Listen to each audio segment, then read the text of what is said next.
एक काळ होता पोस्टमन सायकलवरून गावभर फिरायचा, हाक मारून पत्र द्यायचा. ते पत्र हातात घेतलं की माणसांच्या चेहऱ्यावर हसू यायचं. पण आता काळ बदलतोय आणि आता पोस्ट पण.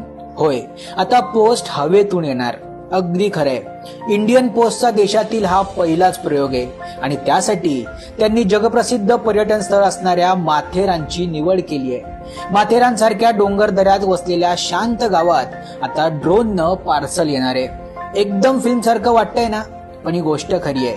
आज 16 मे रोजी माथेरानमध्ये पोस्ट खात्याच्या नव्या प्रयोगाची पहिली झलक दिसली.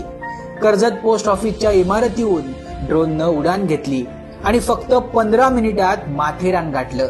जे अंतर रस्त्याने जायचं म्हटलं तर साधारण 1.5 तास, पण हे ड्रोन वेळेला मागे टाकत 9 किलो 800 ग्राम वजनाचं पार्सल घेऊन माथेरानमध्ये लँड झालं. ही चाचणी यशस्वी झाल्यानंतर उपस्थित अधिकाऱ्यांनी जल्लोष साजरा केला. ड्रोन पाहण्यासाठी पर्यटक तसेच माथेरानकरांनी गर्दी केली होती.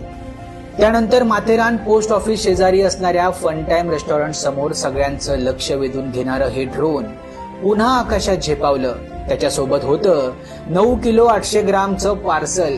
डोंगराच्या कुशीतून झेप घेत ते ड्रोन थेट कर्जतकडे उडालं आणि काय सांगू, अवघ्या 15 मिनिटात ते पार्सल कर्जतच्या पोस्ट ऑफिस मध्ये सक्सेसफुली पोहोचलं.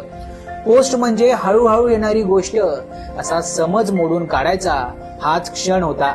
पोस्ट खात्याचं हे हायटेक पाऊल म्हणजे कुरिअर कंपन्यांसाठी एक दमदार सिग्नलच म्हणावा लागेल.